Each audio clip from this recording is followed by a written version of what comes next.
Anda bahwa setiap tanggal 24 Juni diperingati sebagai Hari Bidan Nasional? Hari Bidan Nasional diperingati bertepatan dengan Hari Ulang Tahun Ikatan Bidan Indonesia atau IBI. Tahun ini IBI merayakan hari ulang tahun ke-70 dengan tema optimalisasi peran bidan dalam pelayanan KIA, KB, dan Kespro dalam mendukung pelayanan primer.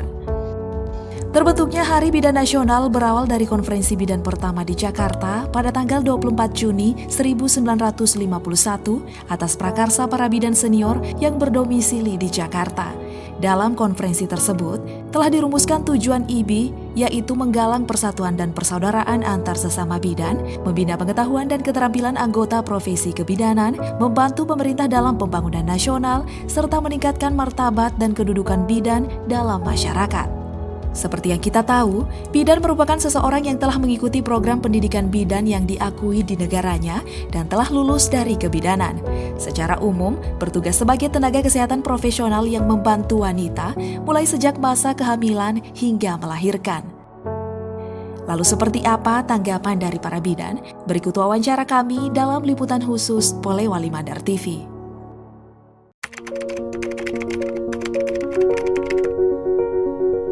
Saya pribadi memilih profesi bidan karena kami lihat profesi bidan itu berjiwa sosial yang sangat tinggi. Profesi bidan merupakan garda terdepan untuk menurunkan atau menyelamatkan kesehatan ibu dan anak. Kalau saya dari kecil mau jadi bidan, enggak. Sebenarnya saya ingin jadi guru. Tetapi setelah jadi bidan, ternyata begitu sangat cinta dengan profesi bidan. Gitu. Nah, kebetulan waktu di bagian kebidanan, saya merasa tertarik di situ. Ya, merasa tertarik karena tantangannya beda dengan di tempat praktek yang lain. Nah, makanya setelah lulus SPK itu ada program namanya program pendidikan bidan khusus untuk bidan di desa. Saya mendaftar di situ. Karena profesi bidan, profesi yang mulia, bisa menolong sesama.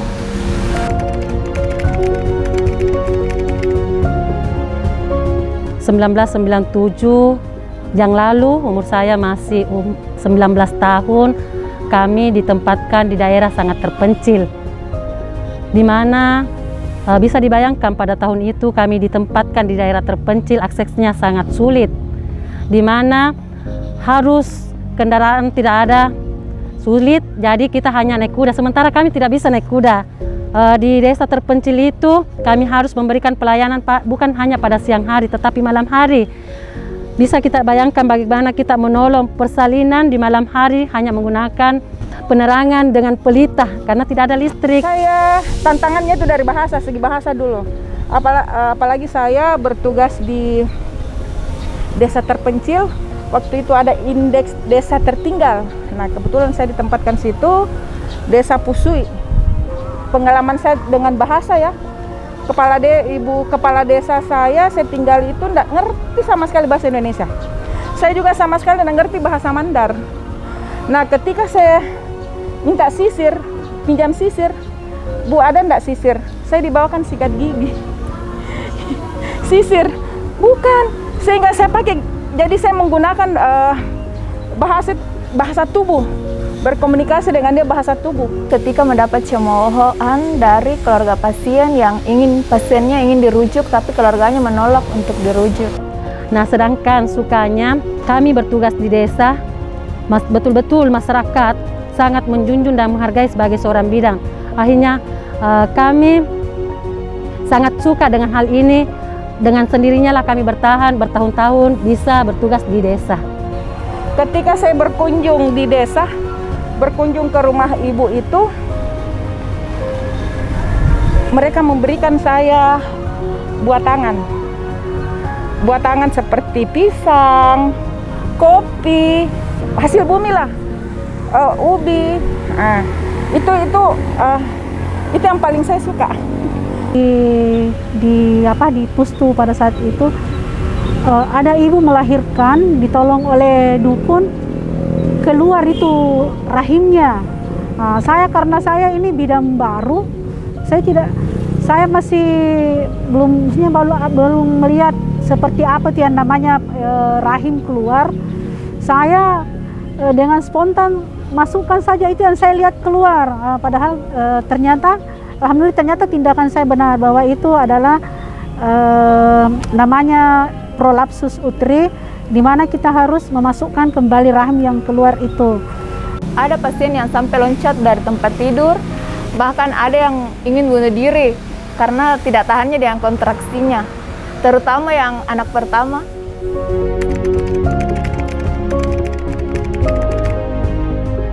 Mengharapkan bahwa di dalam hal memberikan pelayanan khususnya kepada masyarakat dan terkhusus lagi kepada kesehatan ibu dan anak, tolonglah dengan keikhlasan. Kenapa? Karena dengan keikhlasan insya Allah bisa memberikan pelayanan sebagai bidan yang berprofesional dan berkualitas. Kita harus tuminah kepada pemerintah. Pertolongan kepada masyarakat, jangan semuanya diukur dengan uang. Betul-betul ikhlas. Sesuai dengan himne IBI, ya, bahwa kita penyelamat wanita seluruh di Mayapada, agar betul-betul bisa mencintai profesi bidan dan menganggap bahwa sebagai bidan itu adalah ladang pahala, ya, karena kita menolong dua jiwa sekaligus, bukan hanya menolong ibunya, tetapi juga kita menolong bayinya, menyelamatkan bayinya. Ya, mudah-mudahan bidan kedepannya semakin sukses, ya, kemudian disegani dari organisasi profesi yang lain, ya. Yang paling penting adalah angka kematian ibu semakin menurun. Semoga tetap semangat menjadi seorang bidan dan tanamkan rasa sabar dalam diri untuk menghadapi pasien yang beraneka ragam, karena tugas sucimu sebagai penyelamat seluruh ibu dan anak generasi penerus bangsa. Tentunya sudah seharusnya kita menghargai pengabdian seluruh bidan yang ada di Indonesia karena jasanya yang sudah membantu proses kelahiran anak ke dunia. Semoga mereka bisa semakin profesional dan kompeten dalam menjalankan tugasnya sebagai pahlawan bagi para ibu di Indonesia. Selamat Hari Bidan Nasional 24 Juni 2021.